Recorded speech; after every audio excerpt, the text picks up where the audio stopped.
They call it a Valentine, my dear. And they tell me it's all the rage in England these days. Of course, a gentleman like you has little interest in the new styles. But if Valentines ever become popular in America, then you will likely receive many of these in your life. And I want to give you your first, as it will surely be the only Valentine and the last that I will ever give to you.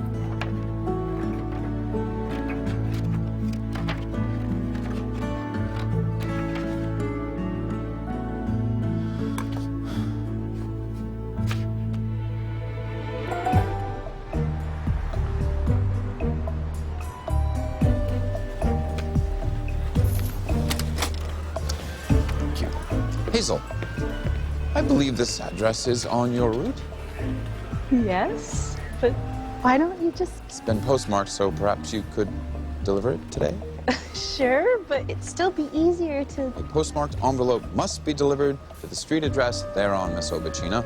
Without regulations, we would have a world without order, and a world without order would be anarchy. And anarchy is Bad? Yes. Yes, thank you for your assistance and your discretion. Good morning, Oliver. Miss McInerney, all ready for the Valentine rush? No. This just came through from the terminal annex, got routed through special investigations, and they said you're the man for the job. Something about a mailbox and an explosion? And I know what you're gonna say. No Valentine is stupid if it's sent with good intent. But I know you're gonna say something, Oliver O'Toole, or...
Excuse me, officer.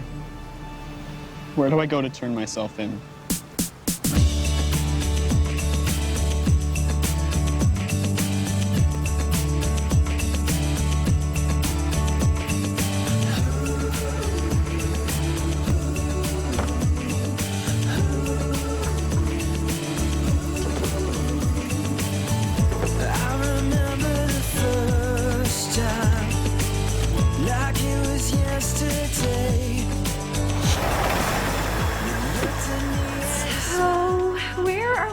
Tomorrow night. Or is it a surprise? It's gonna be a surprise if I can't find a restaurant. Oh, Norman, if you haven't made a reservation yet, it's gonna be too late to find a nice place. I'm sorry, I've just never really done the Valentine's Day thing before. That's okay. You know, you could always come to my place and I could whip us up something myself. No, we've talked about that. I will think of something. Don't worry. It's my first Valentine's Day, too. I mean, usually I go to the... Oh, my gosh. I don't have to go. Go where? Oh, you know how the folks from main facility who don't have dates on Valentine's always have their own party? Well, this year, I won't be there. I will be in my kitchen cooking for you. Oh, look. The Brazilian Beef Baron's having a Valentine Beal special. Oh. Morning. Hey, where should Rita and I go for Valentine's Day? I'd let you guys have our reservation to Montaldo's. If I had a boyfriend. And if he had the good taste to reserve a table for two at the nicest place in Denver. But I don't have a boyfriend. Nope. I work at the post office, delivering other women's Valentines from their boyfriends. Norman, could you run these to certified returns? You finished already? No. but I think it would be good for you to run these up first and then come back for the rest later.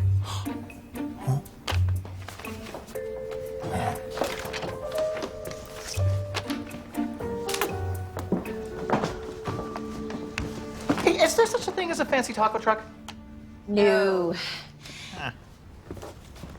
So you don't have a date for tomorrow? Well, we can't all have a Norman. Well, I was kind of hoping that Oliver would, you know. What? Me and Oliver, that's ridiculous. Valentine's it's all about romance. And there's nothing romantic between me and Oliver. We're I send emails and he writes letters. I binge watch on my iPad and he goes to the library. I live in Cherry Creek and he lives... Where does he live? You and Oliver have a thing.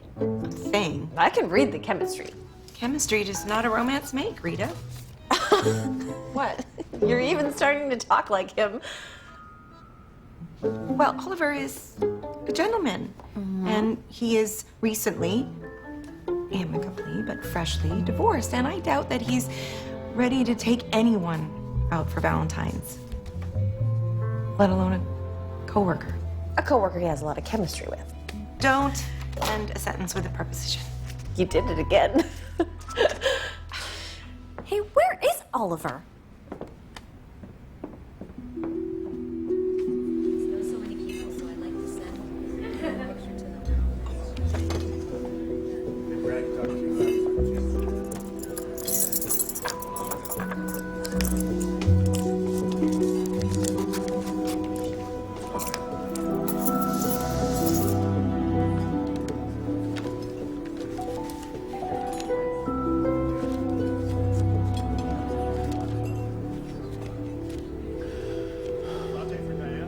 Dear Maddie, I don't know how you're going to take this letter, but I have to write it, because you always demand the truth from me, and that's what you deserve, no matter how hard it's going to be. How hard it's going to be to hear. I remember when I met you at the first debate of the season. Oh, I have slipped the surly bonds of earth, wrote John Gillespie McGee, a brave young aviator who captured the sheerly awesome experience of pushing the boundaries of space in 1941. Sheerly awesome. How can we put a price tag on vision? On the courage of a man like John McGee who died believing in something greater than himself? For a much smaller price than he had to pay, how can we not continue his journey? A journey where we, as John said, may someday also touch the face of God.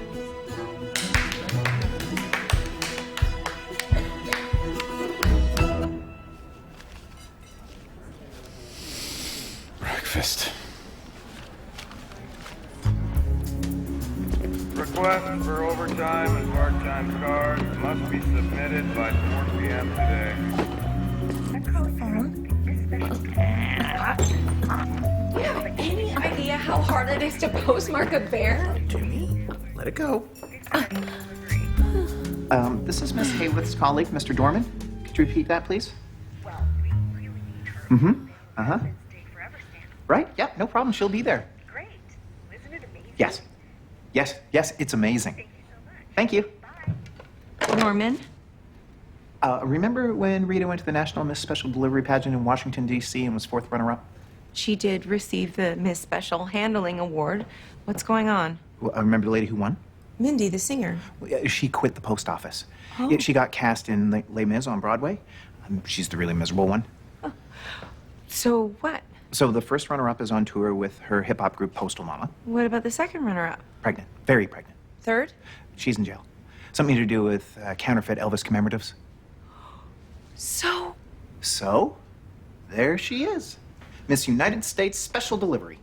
No way! They're unveiling the new President's Stay Forever stamp, and they need her in Washington to pull the sheet. Norman, I'm gonna miss our first Valentine's dinner together. You could have it tonight.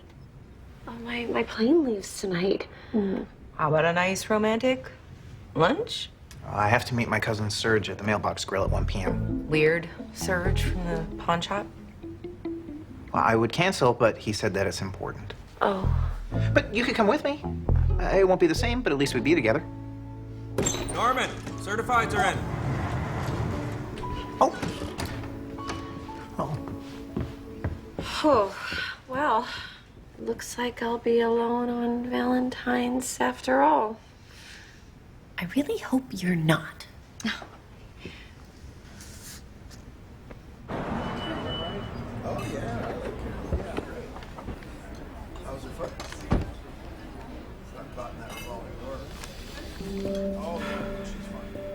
And a $300 million budget, which in a survey released last week by the Stetson Research Group could have fully funded recently failed House Bill H.R. 24568, proposing a federal subsidy for public school infrastructure, a far more relevant and immediate goal than another foray into the black hole of space exploration. Thank you, debaters, and that completes the last round of the morning preliminaries. Please see the results in the main hall for the winners who will be paired off for the afternoon finals.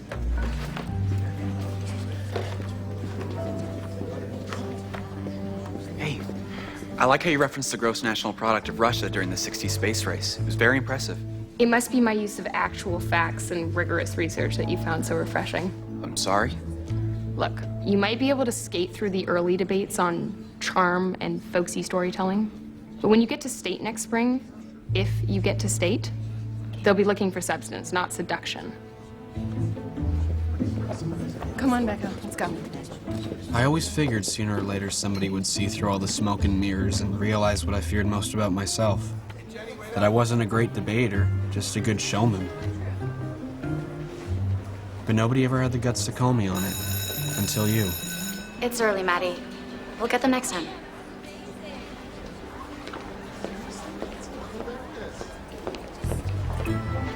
Yes! Sweet.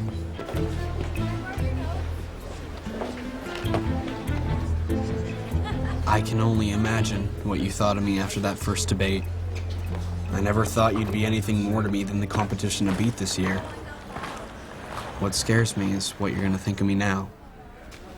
I never meant to hurt you. And I never meant to. Oh my goodness.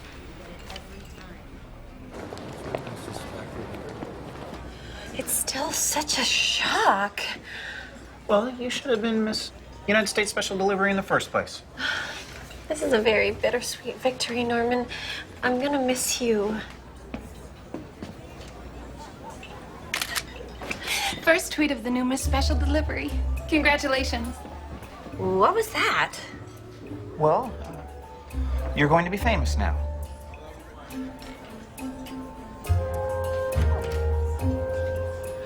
Oh, Norman, I think your cousin's here. Oh, Serge, over here. Oh. Oh.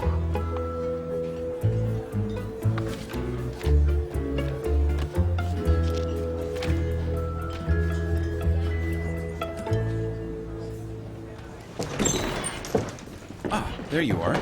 Oliver, Rita just got a call. I'm sorry, Miss McInerney. Not now. Please read this. Right here. I never thought you'd be anything more to me than the competition to beat this year. What scares me is what you're going to think of me now. I never meant to hurt you last night, Maddie, and I never meant to kill anyone.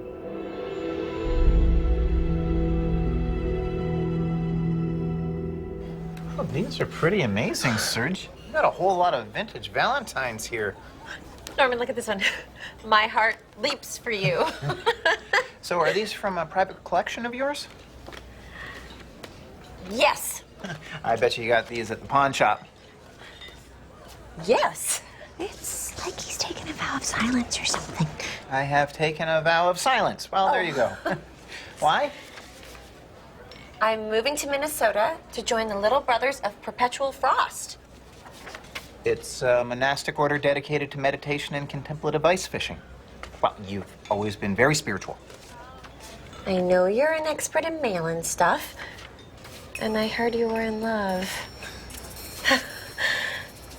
So I want you to have these? Me? But these could be worth a lot of money, Serge. I took a vow of poverty, too. That's really nice of you. Thanks. Good luck.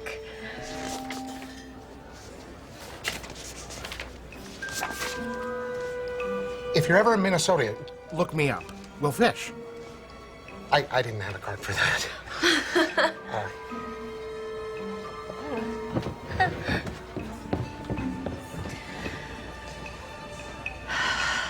I guess this is it. I could drive you to the airport. Oh, thanks, Norman, but you don't have a car. And I still have to go home and pack. So I guess this is goodbye for now. But I'll be back on Monday. Okay. Okay. And I'll think of you every day.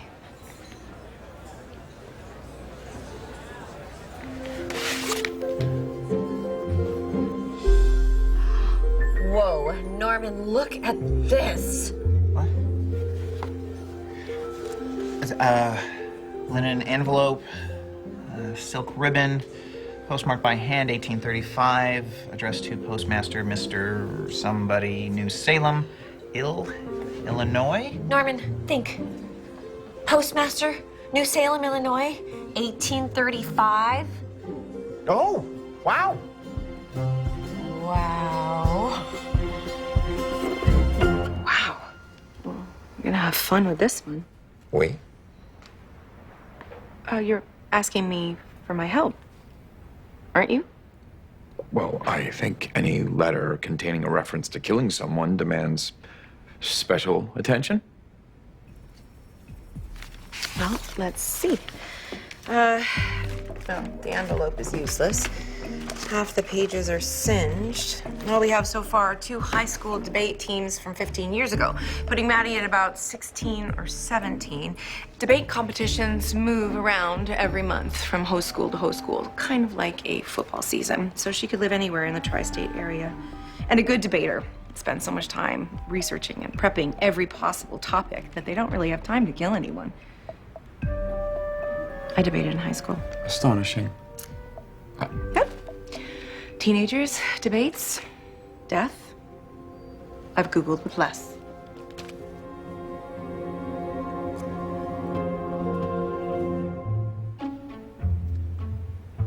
Okay, I'm running a search for all high school debate teams 15 years ago in Colorado, Wyoming, and Utah. It should take forever. Forever. A day, probably. Do you want to wait? No. Okay. We should settle in then. Oh, sorry. Here we go. Thank you.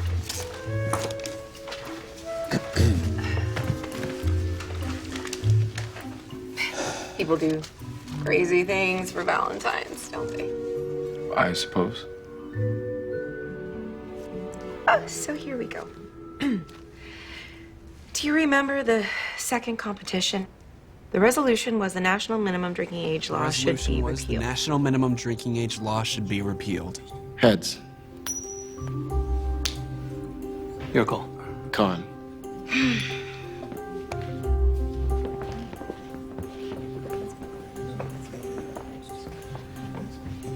On the contrary, to suggest that lowering the drinking age to 18 will curtail bad behavior in underage students reminds me of the time when I was 12 in the summer and I grew 4 inches. I grew so fast that my legs were able to hit the accelerator of the family truck. But my dad was smart enough not to give me the keys to the car, though. Not only do statistics support the belief that the 21 and over law encourages more illegal purchases and consumption of alcohol among underage students, it fosters dangerous and sometimes fatal behaviors such as binge drinking, not to mention.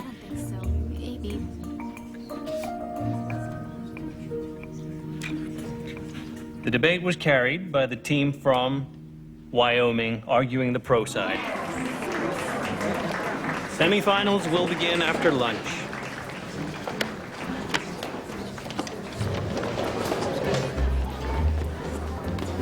Nice try, guys. Really. Thanks, Paige. I don't know about you, man, but I can use a fat burger and a six-pack right now. Very funny. Nevertheless, many Americans believe that. On the other hand, statistics have shown over the last few years. It's gay like you debate, you know. Excuse me? Left, right, not going with the flow. You know, you're not having any fun. I don't do this to have fun. Okay, I do it to prepare. I pick a topic and then left is pro, right is con. You drive down from Wyoming every month for these things, huh? Do you take anything seriously? What's your problem with me? It is physically impossible for a 12-year-old to grow 4 inches in 3 months. Details. You don't do your homework. You do just enough to get by, and then when you run out of facts, you make them up. Hey, Abraham Lincoln was a great debater, but he didn't win on just statistics. Gave it a little personality, too. You are not Abraham Lincoln. True, but I bet I could be a good president one day. Well, you could, like, play one on TV. Look, okay, I know how to sell an idea, but I'm short on statistics. You are great with research, but you never, ever smile. I gotta learn to use my head, and you gotta learn to use your heart. I think we can help each other out here. Why? Why would I want to help with the competition? I mean, unless you're trying to psych me out, and trust me, you can't. Okay, well then what if we just skate? Fine, but keep up. I rode my bicycle past your window last night. I roller skated to your door at daylight. It almost seems like you're avoiding me. I'm okay alone, but you got something I need. Well, I got a brand new pair of roller skates. You got a brand new key. I think that we should get together and try them out, you see. I've been looking around a while. You got something for me. Oh, I got a brand new pair of roller skates. You got a brand new key. 47% of all registered voters surveyed last year indicated I that they ride did my not. bike, I roller skate, don't drive no car. Don't go too fast, but I go pretty far. For somebody who don't drive, I've been all around the world. Details, please. Some people say I done all right for a girl. Oh, yeah, yeah. Spent over $9 billion last year. However, all facts are meaningless. Oh, yeah, yeah, yeah.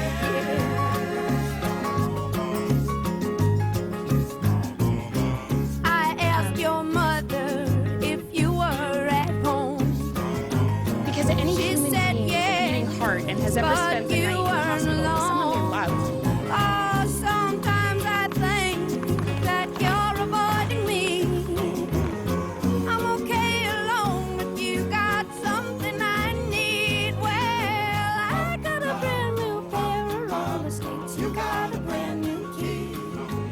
I think that we should get together. So, how's the beating heart of Matty Elstrup feeling today? Feels pretty good. And you were kind of great today. You might even make it to state. Maybe. Maybe. Are you basing that on your research, or are you finally trusting your instincts?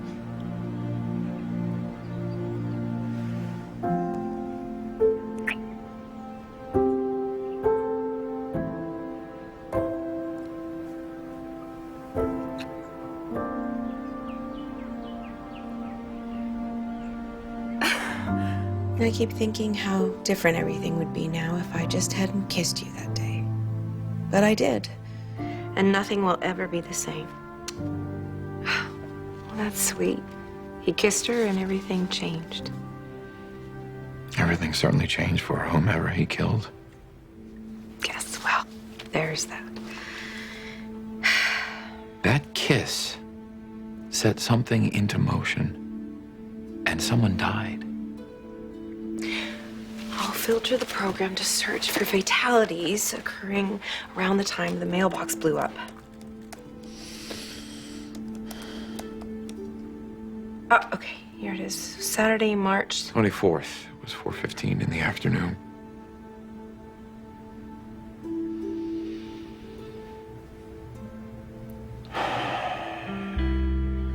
Is there something you want to tell me, Oliver?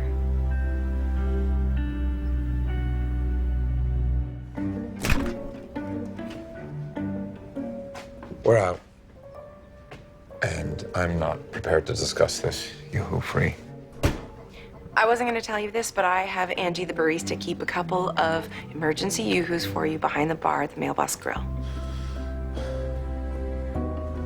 Miss McInerney, you never cease to surprise me, and I hope to someday return the favor. I started in the post office as a zip code shelver and moved up to mail carrier. 15 years ago, I had this route. I walked these streets, collected the mail from that box in the corner every day at 4 o'clock. It was supposed to be 3:55. Well, I had a sort of crush on the female police officer who covered the same beat. Most days around 4 o'clock, she'd be parked over there, taking a break, sipping a cup of coffee, and I'd make sure that I happened to be cleaning out the mailbox at the same time, and we'd have a pleasant conversation. And one day she wasn't there. And instead of cleaning out the mailbox and going on my way, I stalled, went to the coffee shop, got a coffee, and waited to see if she'd show. And then some clown, an actual clown, ran his party truck over the curb, and a tank of helium in the back must have tipped over and rolled onto a block of dry ice. And of course, when helium experiences a sudden change of temperature, well,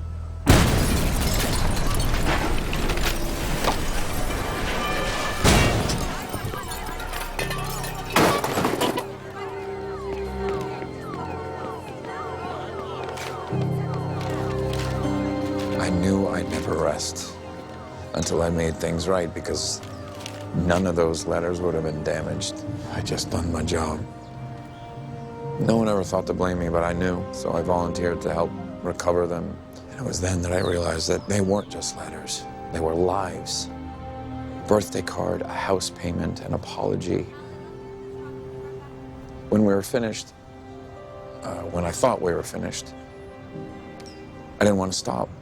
I knew I wanted to keep doing that, trying to restore what was lost. So I applied to the dead letter office. And look at all the good you've done. Leave the past in the past, where it belongs. I thought I had.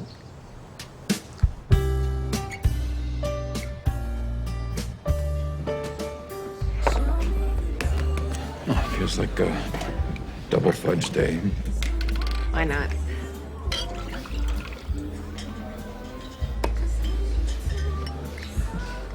Norman?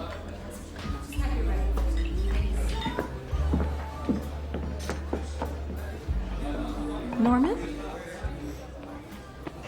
Are you all right, my friend?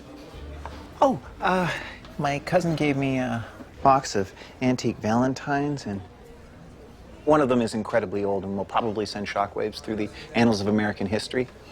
And Rita's gone home to pack, and then she's flying to Washington, D.C. So I'm going to spend Valentine's Day here alone, with my cigar box, without her, alone. Norman, I think you may be overstating the importance of Valentine's Day. It's really just a made-up holiday to sell chocolate and pressure men to take you to a romantic restaurant and say that they can't live without you. Unless, of course, they don't say they can't live without you. And then you just end up crying in the ladies' room. Rather bleak assessment, Miss McInerney.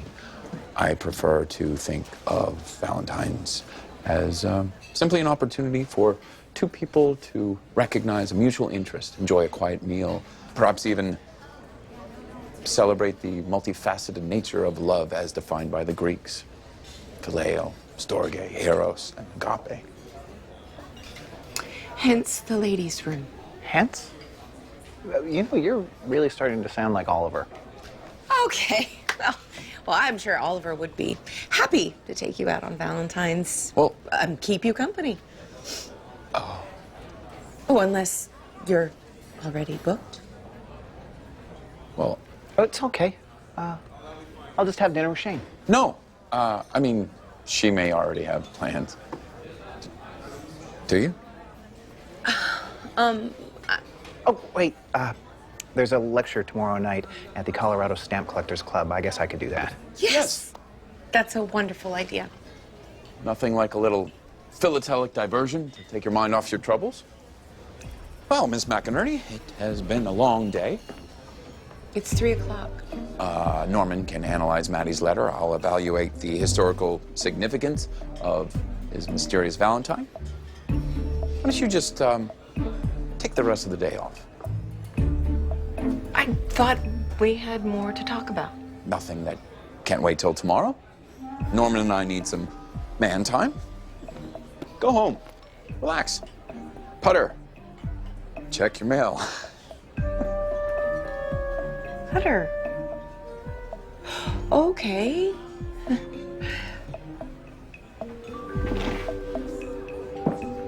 Check my mail. Must be serious if I need some man time.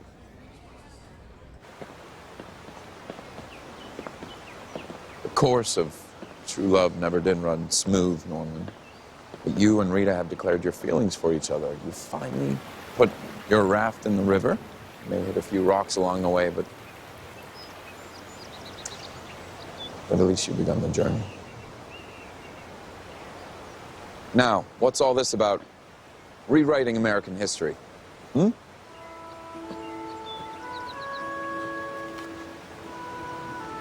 It's postmarked 1835. I haven't opened it, but look at the return address. A.R.? And it's addressed to a postmaster, Mr. somebody, New Salem. Illinois. Oh my goodness. Yeah, probably. And talk about a river. He was rafting on the Illinois River in 1831 when he hit some rocks. That's how he ended up in New Salem, where he met a beautiful girl named Anne Rutledge. A.R. The story goes they were secretly engaged and married. But nobody knows for sure because Anne died of typhoid, and Abraham Lincoln quit the post office and left New Salem forever and never talked about her again. Now, there are a lot of theories out there, but nobody knows for sure if they were in love. But now, well... We may find out once and for all.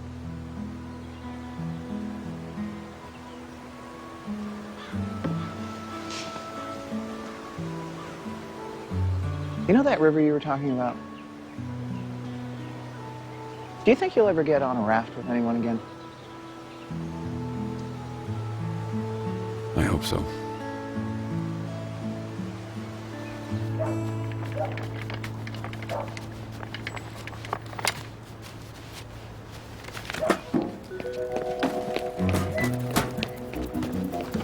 Rita! Hi, Hazel! I just heard. Miss Special Delivery. It couldn't happen to a nicer government employee. Thank you. It's such a shock, but I still have so much to do before I go. Hey, can I ask you a favor? Are you heading to Shane's? Yeah, I'm on my way. I'm running late.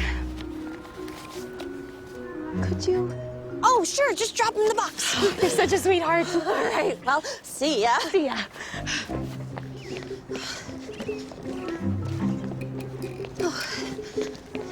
Rita? What are you doing here? Aren't you supposed to be at the... I am, and I'm late. But every year I've been in charge of the decorations for the people with no date on Valentine's Day party, except that Norman and I happened. So I figured since you don't have a date that maybe you could just handle it. Oh, great. They're pretty old, but I think there's still 1 year left in them. Fine. But I'm not staying for the party. I'm going to the gym, I'm getting a massage, and then I'm going home to eat pizza while I order discount designer shoes online. Oh my gosh, I forgot to pack shoes. Run.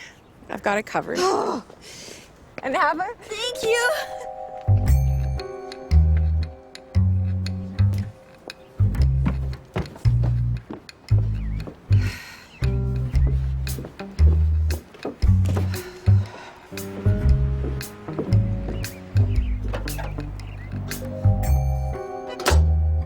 Figures.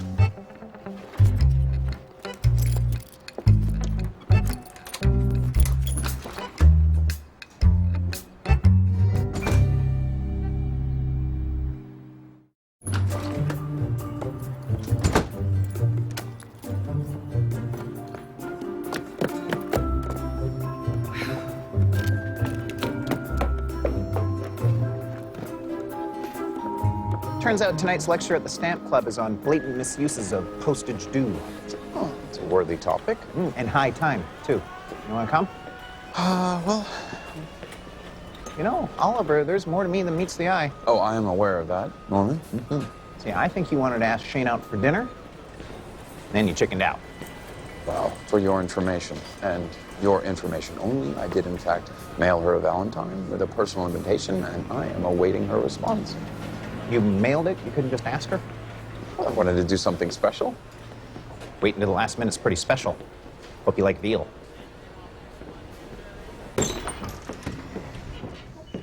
Good morning. Morning. Happy Valentine's Day. Oh, Norman, are you going to get through it okay? Oh, yes, Rita and I have a phone date after my lecture tonight. You two are so adorable. Yeah. What is this? Oh, well.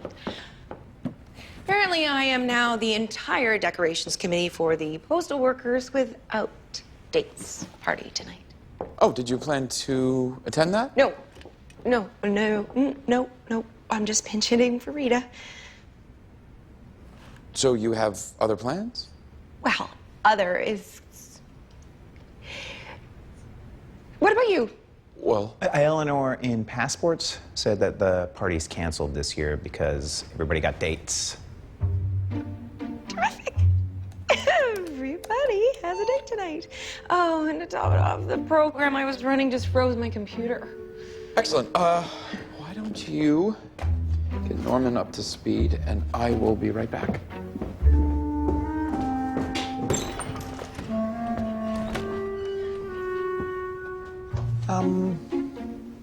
So if you're not going to the party tonight, does that mean you have a date? Oh, honestly, Norman, the pressure to have a date on Valentine's is both demoralizing and demeaning. But if somebody were to ask you, I mean, today, would you go? This late? That would just be insulting.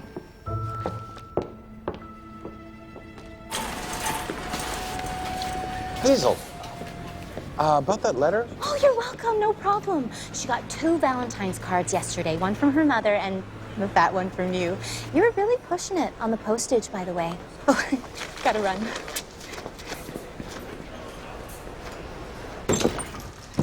Perfect timing. We're back in business. I'm filtering for the first name Maddie. Oh, happy to hear it, Miss McInerney.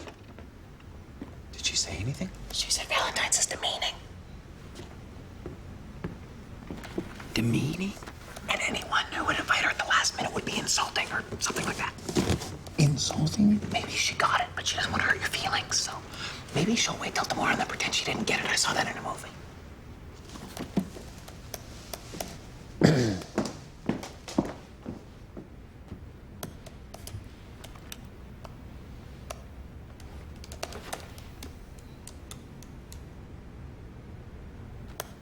All right. I want this letter situation resolved. We shall press on, if you don't mind. Now, where were we? Thank you.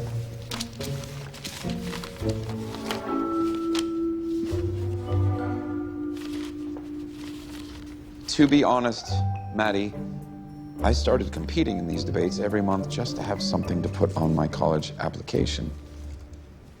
But after a while, I started looking forward to them because it meant seeing you.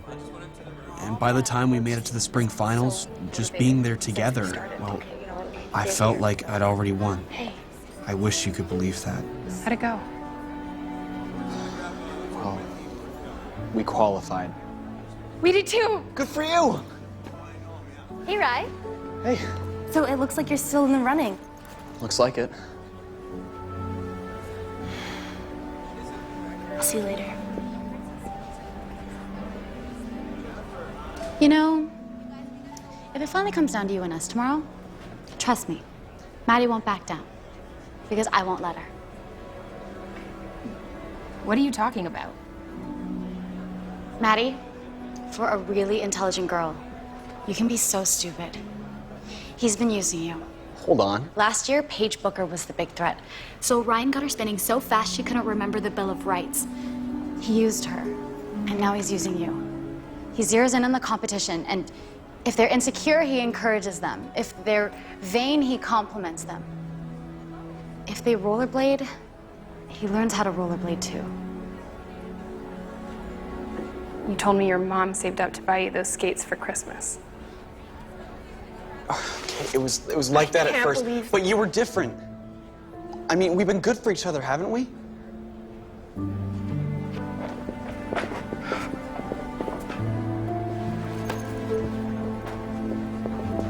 Maddie, just listen to me for 1 second, please. Don't touch me. I honestly care about you, and that's a fact. Since when are you interested in facts, Ryan? I'm interested in the truth because you taught me to be. Just like I taught you to argue with your heart and trust your gut. So what's your gut telling you now? That I was a fool. Who I was when I met you is not who I am now, Maddie. And I was so angry because I thought you couldn't see that. I could use that six-pack now. If I'd only known last night what you were going to say this morning, I would never have left the hotel. But now, it's too late. Oh dear. Nothing's come up for Maddie or Madeline. But now we have a date, and we know they both competed in the finals at the Brown Palace Hotel. Okay, I can work with that. Give me a second. It's quite a mystery, that letter you have from New Salem. Have you read it yet? Not yet. I'm taking it slow, like postal archaeology. Probably a wise course. Could be quite a discovery. Now, how does something like that get into a cigar box in a pawn shop in Denver? Perhaps the question isn't why or how, but why now? Bingo. The Brown has hosted the Tri-State Finals since 1998. Oh, look at this. I set up an alert to notify me whenever anything was posted about Rita. Oh, this looks like it's her first press conference. Yes, it was a big surprise. Oh, I mean, yesterday I was sorting mail in Denver. Yes. Can you comment on that tweet of you kissing your boyfriend? Oh, well, that wasn't a kiss. That wasn't my boyfriend. I mean, he's just a coworker who had something in his eye. I don't have a boyfriend. I'm free as a bird. Next.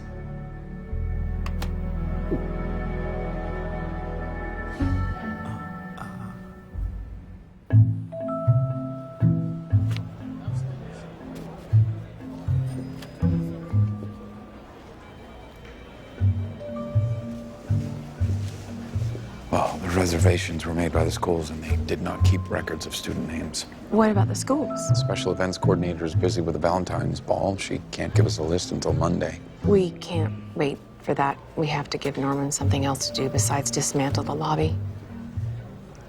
Norman? How are you feeling?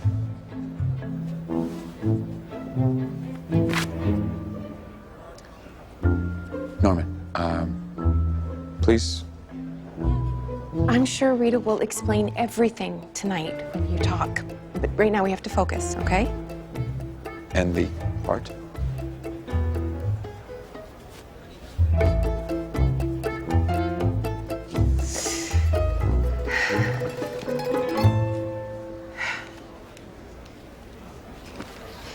Have you ever been so upset you don't even know what you're doing?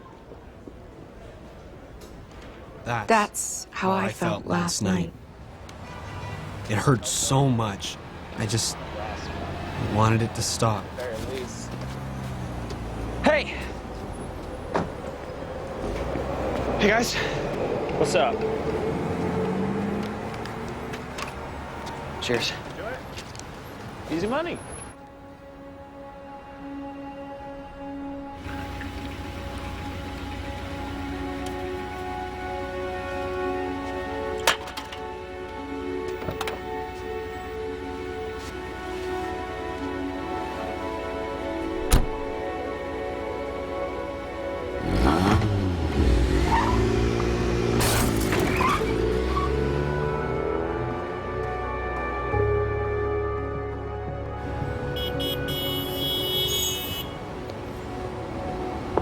Hey, wake up. Where have you been?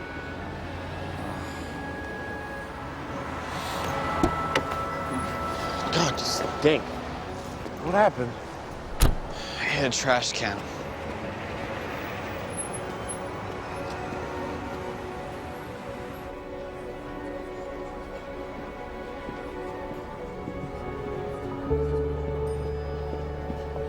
Are you okay?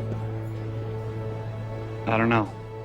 I just want to say that if you meant what you said, that you care about me, then whatever happens today, I want you to know that I'm in love with you. No matter who wins, I'll be waiting for you by the tree, and I hope we can keep skating. How's that for speaking from the heart?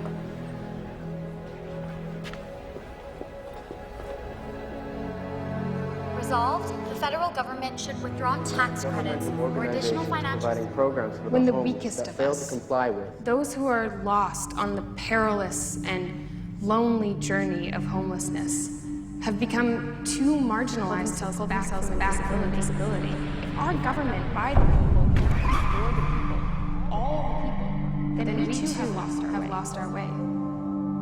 And we will find ourselves on that same road that leads to losing not only our identity, but our very existence as a compassionate and just nation.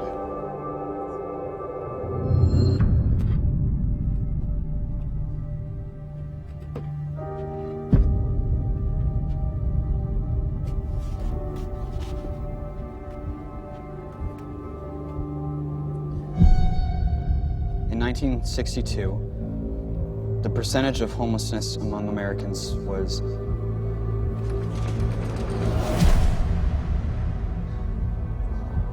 I'm sorry, let me start over. Homelessness in this country, in America, is a new concept. It's all, I mean, it's not, I mean,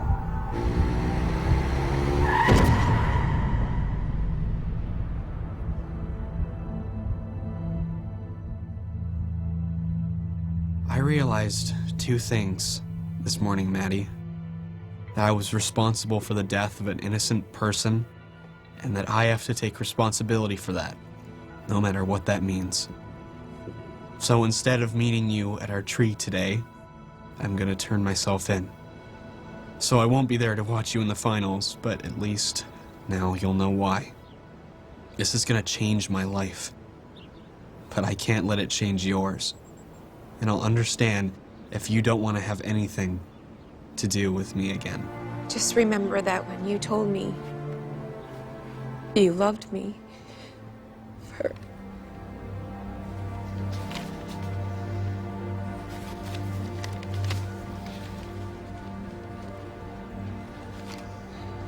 Just remember that when you told me you loved me for one moment today, I was truly happy. It may be the last time I ever am.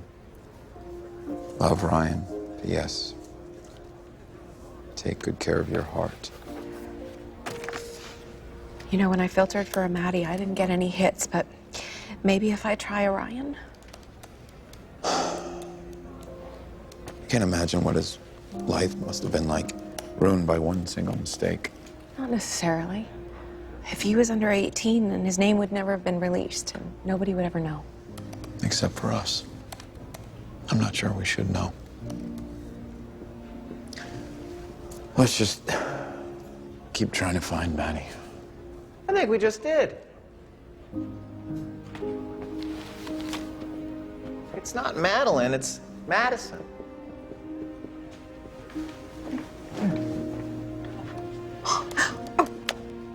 I found him. It's Orion. Oh, wow. It's Ryan Hallett. Governor Ryan Hallett. I suggest we adjourn for the day and resume this discussion tomorrow. I'm sure you don't want to be late to whatever. Oh, right. Mm-hmm. Well then, good evening. I have my lecture this evening, and then Rita's gonna call, so night. Happy,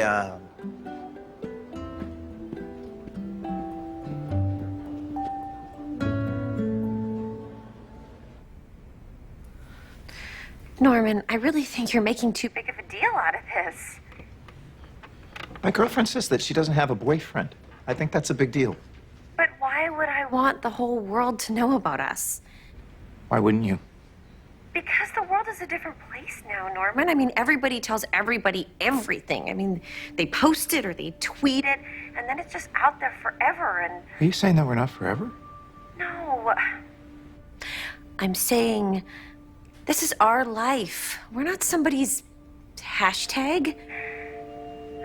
Look, I'm really tired, Norman. Can we talk about this when I get back? Sure. I'll see you Monday. Until then, I guess you're free as a bird, huh? Norman. Good night.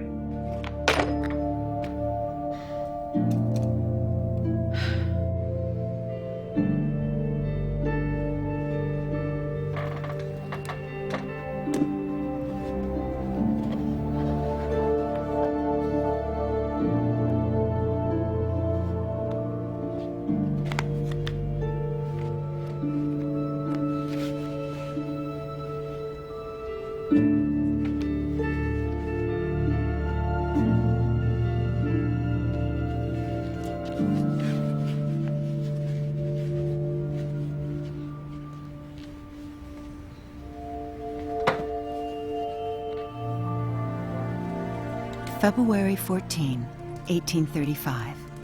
My dearest, I continue to gather strength from the words we shared when you visited me yesterday. Though my body fails, my spirit grows ever stronger, and I am able to send you this. They call it a Valentine, my dear, and they tell me it's all the rage in England these days.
Norman?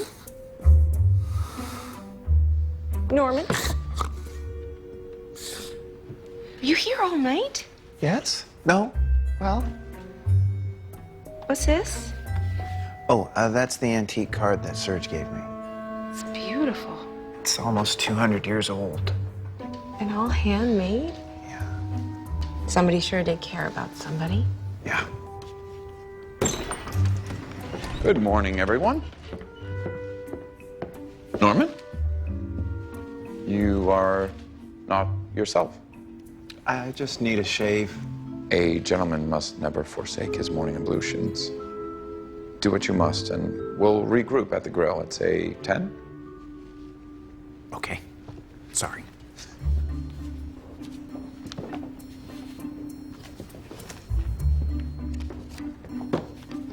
So, how was your evening? Oh, lovely. Spent it with a friend. And you? Oh, it's great. You know, wine, candlelight, music. Ah. I did some research, and there's no record of the governor being involved in a hit and run or ever having received a DUI. However, there is a sealed record for a Ryan T. Hallett that was filed 15 years ago with the clerk of the juvenile court, which suggests that whatever he did back then was expunged, and that gives him the legal right to say he doesn't have a criminal record. My goodness, you did all this and still had time for a candlelight dinner. Got up early. Yes, well, impressive. But the issue is not Governor Hallett's juvenile record. It is Madison Alstrup's delayed letter. Well, she was living in Cheyenne, Wyoming, and working as a reporter for the Cheyenne Union Post until about a year ago, when she packed up her apartment and left no forwarding address. I'm sure you'll think of something, Miss McInerney. I must attend to Norman. He seems a bit blue.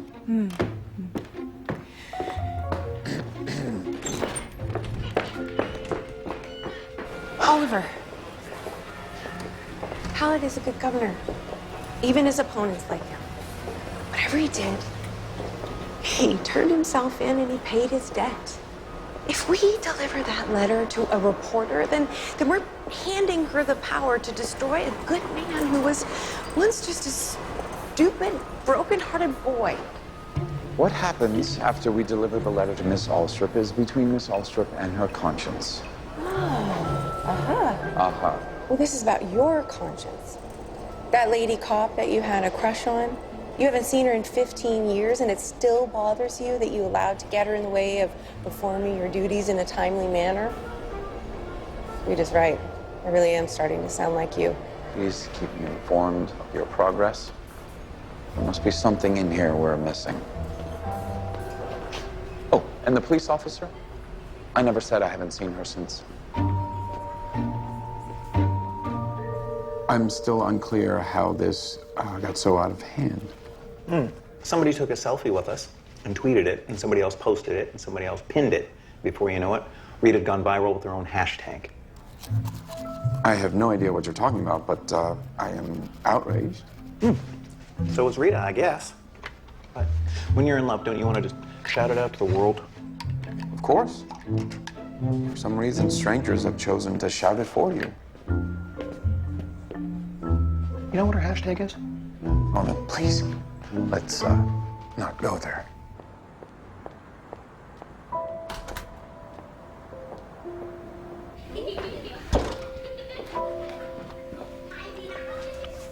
Can I help you? Yes, I'm Shane McInerney. I called from the Post office, right.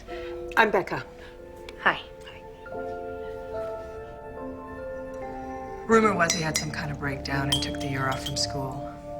All I know is he walked off that stage and we drove back to Wyoming and she never heard from him again. But she never forgot him. It must be hard to forget your first love, especially when he's such a public figure. Funny thing is, he turned out to be a pretty good guy. I came down here after law school to start this place, and when the recession hit, he fought to keep women's and homeless shelters in the state budget. Youngest governor in Colorado history, and he's already done a lot of good. I voted for him. Just don't tell Maddie that. Then you know where she is. Yeah. She's not in Wyoming anymore, but I can get this to her. Oh, thanks. But we're required to deliver it personally. I wish you could, but she won't see you. She won't even see me now. She never married. She worked in Cheyenne until last year when she got sick, and Becca convinced her to come down to Denver to see a specialist, and she never left. Good work, Miss McInerney. Oliver, I did my job, but can we just think this through before we deliver this? If Miss Alstrup is as sick as it sounds, she is highly unlikely to create a political scandal. I agree, but what Ryan says in that letter could still be pretty shocking. It's the last thing she needs. What good could come of this, really? Well, I think it's always good to know that you were loved, isn't it?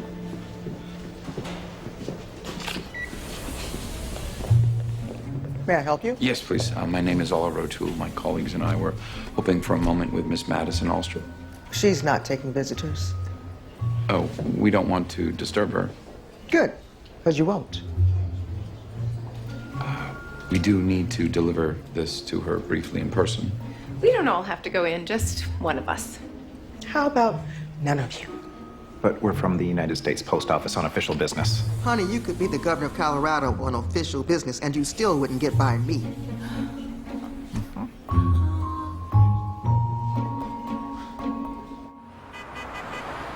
He's almost finished.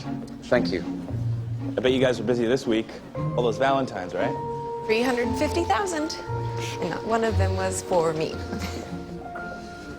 There you go. I'll see you Tuesday. Ricky, you hang in there, okay? Governor, these are the folks from the post office. Hi, I'm Ryan. Governor, I'm Oliver O'Toole. This is Ms. Shane McInerney. Hi. Thank you for fitting us in. Oh, of course. So, I understand you have some kind of a special delivery for me. Actually, we were hoping you might deliver it for us. It was damaged when the mailbox you dropped it in exploded.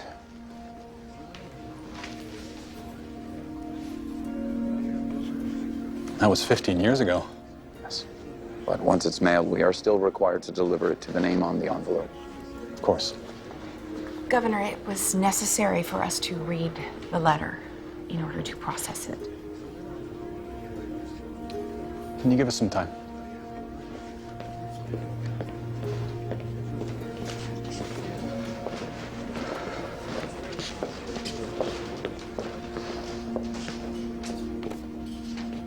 So you know?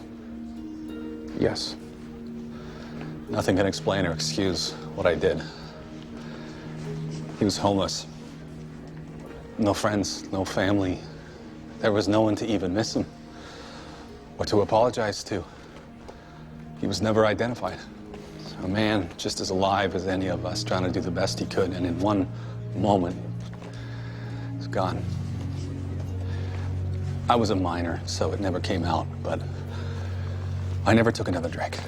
And I decided to spend the rest of my life trying to make up for what I did. But you never really can. Oh, I can understand that. I always suspected that this was out there. And that Maddie might show up one day, blow the whistle on me. Now I know why she never did. For all she knew, I was only guilty of being a user and a liar. And for all I knew, she'd read this and decided that I wasn't worth the trouble. It's funny, you know, how two people who care about each other so much can let all their insecurities get in the way and get it completely wrong. I'll bet she hates me now. Actually, Governor, I believe she needs you now.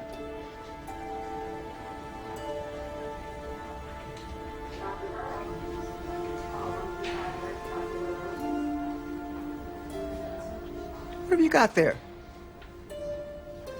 Oh,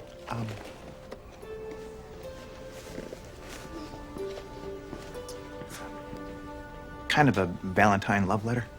Well, of course it's a love letter. Look at those two little people kissing. Yeah, it was mailed in 1835. Just the fact that it exists could rewrite American history. One day you're spilling your heart out to your one and only, and a couple of centuries later, the whole world is reading what was only meant for the two of you. Yeah. What's happening to the world? You put that away before something happens to it. Yes, ma'am.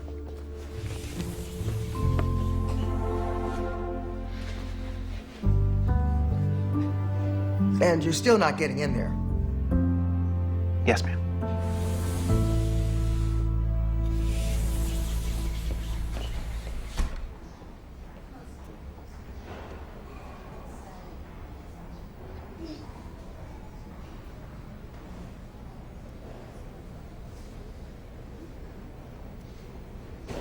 Sometimes, Miss McInerney, you are a complete mystery to me.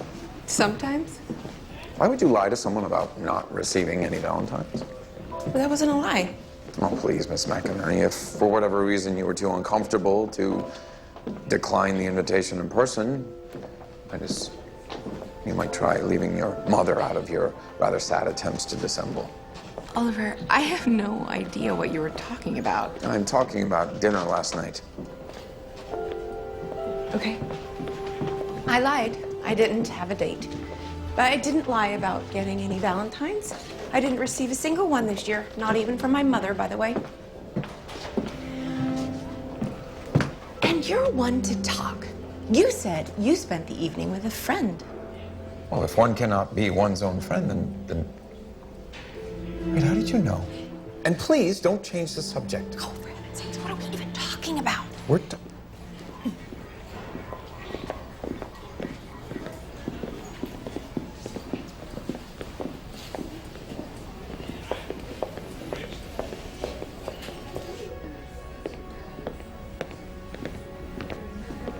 Governor Hallett, this is our colleague, Norman Dorman. Norman? And this is, May I help you? Governor. I understand Madison Alstrup is a patient here. She is, but I can't give you her medical information. Well, you don't have to. I know. When we were teenagers, she told me that she had a congenital heart defect. Yes, take good care of your heart.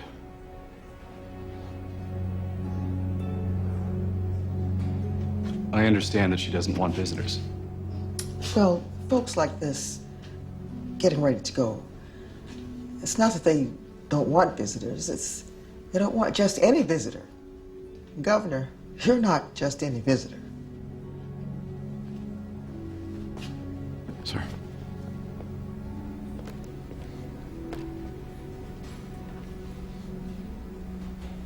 I want to tell her the truth, and I want to tell her I'm sorry. I just don't know how to tell her goodbye.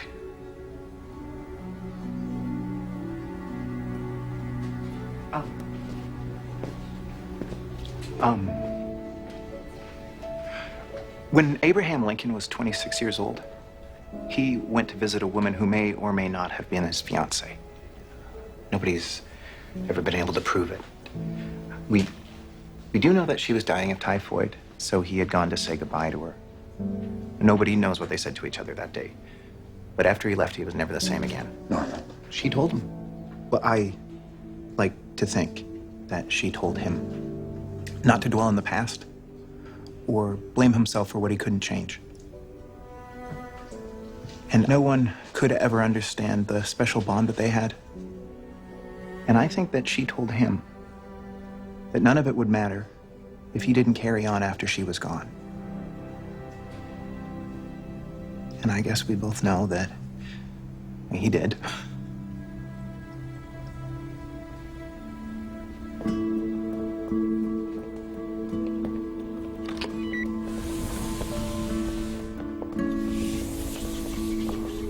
That girl, I'm guessing she died around 1835? Yes, ma'am.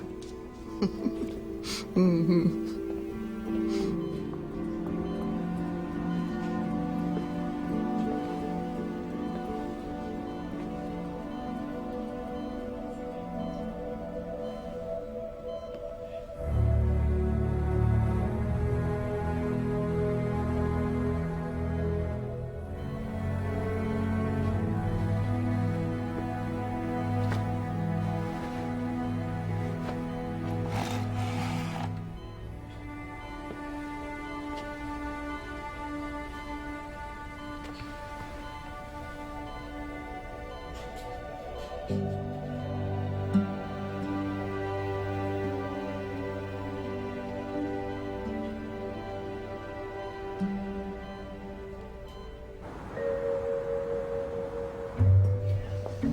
Where is he? Norman could get lost in an elevator when Rita isn't around. Oliver, you know, if it weren't for you being, well, you, that letter might not have been delivered in time. If it weren't for me, that letter would have been delivered 15 years ago, exactly on time. But you always say that God moves in mysterious ways, right? Oh, that reminds me, I almost forgot. I have choir practice in half an hour. You and Norman can take the car back to the DLO. I'll walk. Church is just down the street. Oliver, you know I wasn't lying when I said I didn't get any Valentines, right? Have a good weekend, Miss McInerney.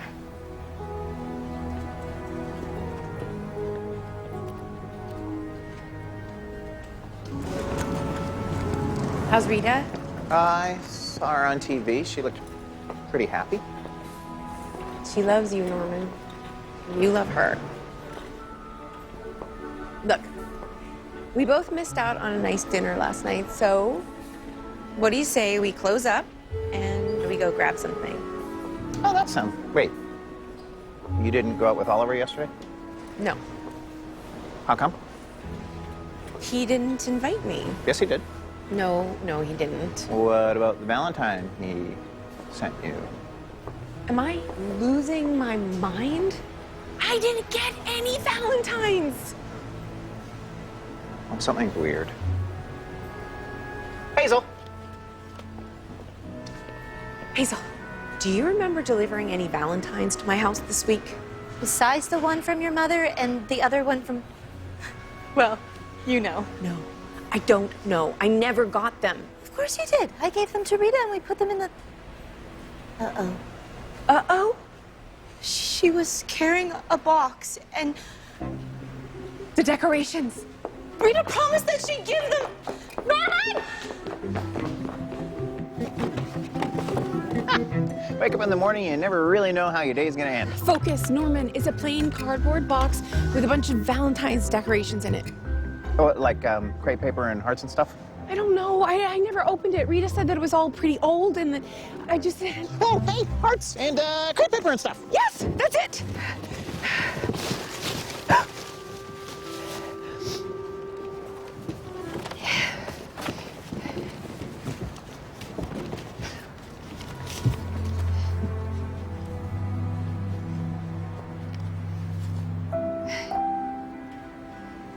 Dear Ms. McInerney, I've been thinking that Valentine's Day might present the perfect opportunity for our long-promised dinner. I have reservations at Montaldo's, a lovely spot where we might share some stimulating conversation and enjoy the music. It has been a long time since we danced. Awaiting your response, sincerely, Oliver O'Toole. He thought that I thought that he... And look, it's handmade. Somebody really cares about somebody. Oh, Norman, Oh, go on.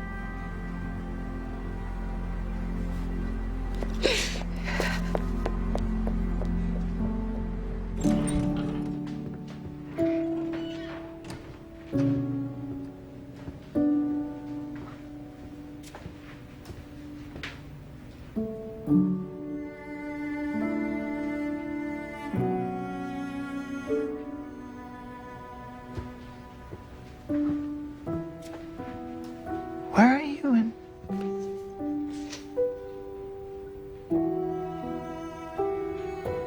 I missed you.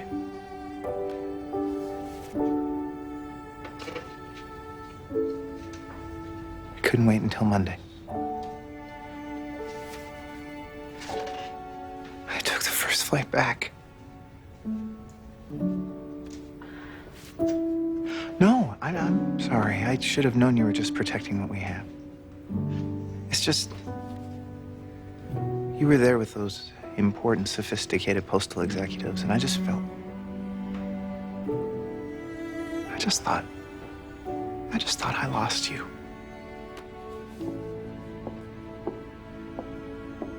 Norman, that's impossible.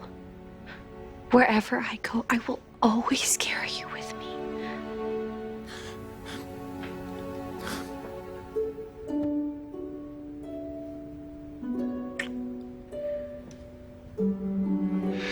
I want you on my raft.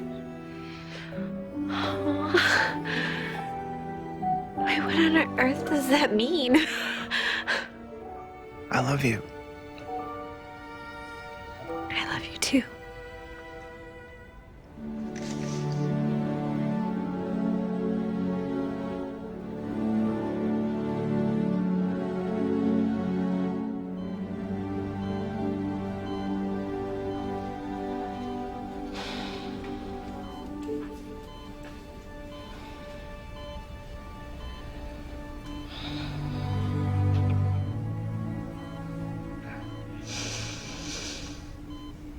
Maddie.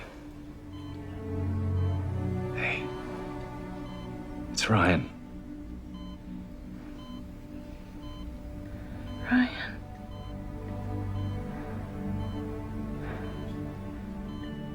It's been so... I waited. What happened? It's a long story. No stories, just the facts, right?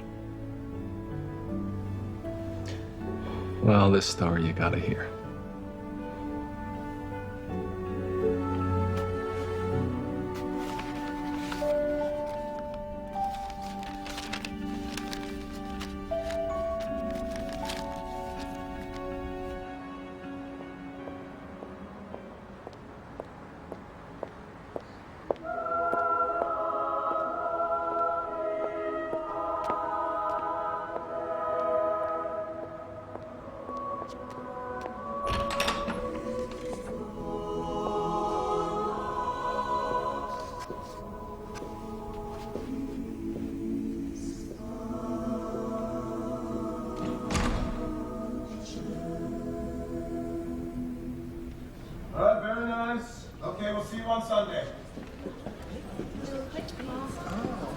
You were so good today. Wow, that was really fun. That was wonderful. You were great. Really? Yeah. A little nervous. I ran in late. I almost didn't make it. Why? Miss McInerney? Oh my goodness! What a surprise! This is Dale, Travers. Dale, this is Shane McInerney. We work together at the Dead Letter office. Wow, it's nice to meet you, Jane. I don't think I've ever met any of Oliver's friends from work. Well, I don't usually get to church. You should come sometime. Have you ever heard Oliver sing? Yes. No. Well, sort of. Not here. Well, you're really missing something. I gotta get to work. Late shift. It was so nice to meet you. Good night. Bye.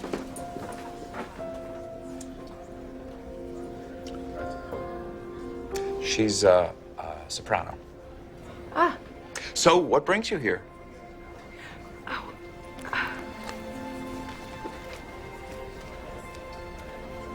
I just found it. Hazel had given my Valentines to Rita, and Rita put them in a box, and...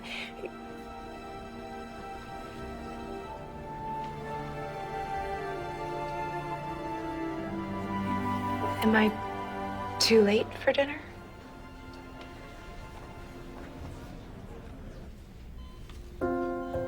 Just remember that when you told me you loved me, for one moment today, I was truly happy. It may be the last time I ever am. Love, Ryan. P.S. Take good care of your heart.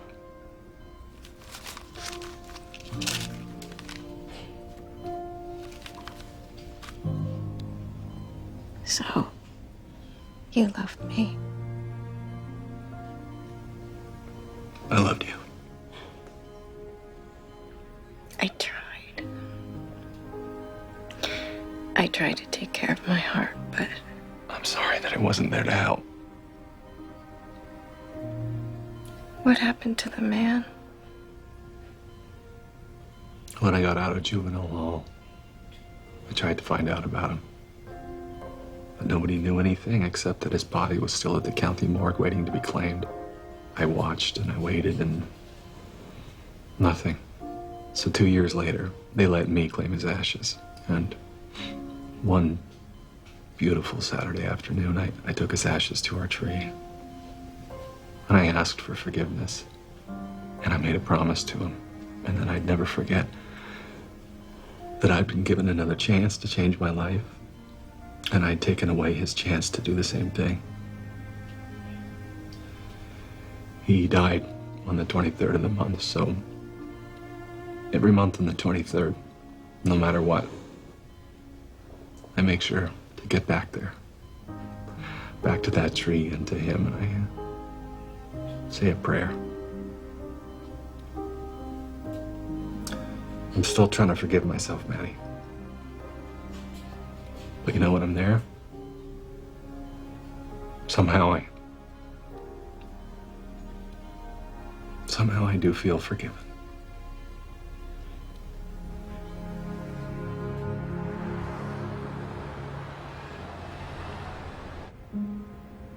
This is amazing. I I mean, it proves that they were really in love. What are you gonna do with it?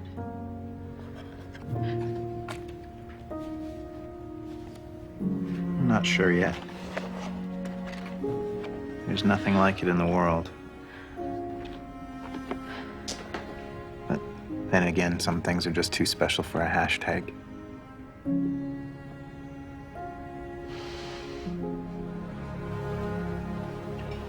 You made that Valentine. All by myself. The heart was a little... It's perfect. I haven't gotten a homemade Valentine since Joe Cook made me one in the 2nd grade. Ran up to me on the playground, shoved it in my hand, and punched me in the shoulder. Well, then this must have been something of a letdown. No. Not at all. I just wish... Why didn't you just say, hey, Shane, did you get my invitation? Well, a gentleman never makes assumptions about a lady's affairs. But I didn't have any affair. I got a massage, a pizza, and took a very long jog that happened to take me past a gentleman's window as he sat by candlelight reading a book, music, and a glass of wine. I know it was a childish thing to do. Or perhaps we're just finally old enough to know that sometimes matters of the heart can hurt more than a punch in the shoulder. Precisely.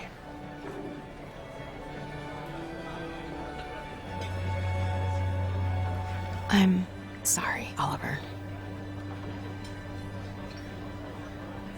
I'm sorry, too. Shane.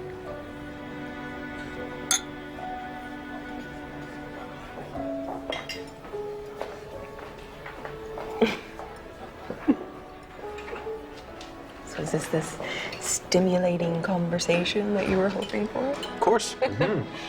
What were those 4 aspects of love as defined by the Greeks? There's philos, or brotherly love. Storge, of course, which is sort of family, postable kind of love. And then there's... Let's just cut to the chase. Which one can we dance to?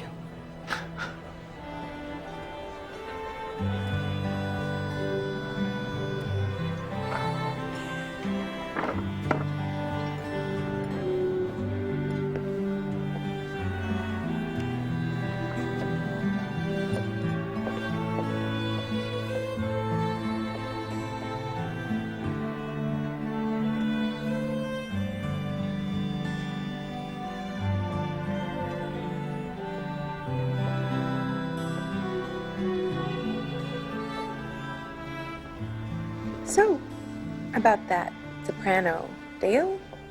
Oh, yes. What about her? How long have you known her? 15, maybe 16 years. What does she do? Oh, she's a police officer.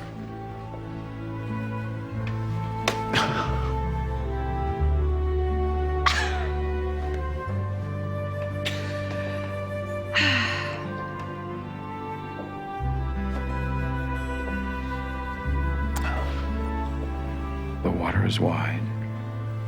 I cannot cross over. And neither have I the wings to fly. Give us a boat that can carry 2, and both shall row to yonder side.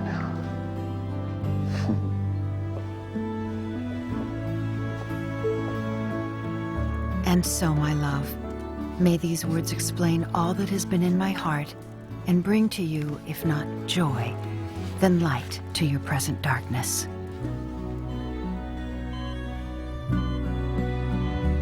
And remember, tears may come at night, but there is always joy in the morning, and always the promise of a new day, if we will but believe in it. Think of me sometimes as you venture out from this safe little village, putting on all the love and all the heartbreaks of our past as gentle armor, and stepping out with faith into a troubled world that needs you. Guard your heart, dear Abe, as I am and will always be your Anne.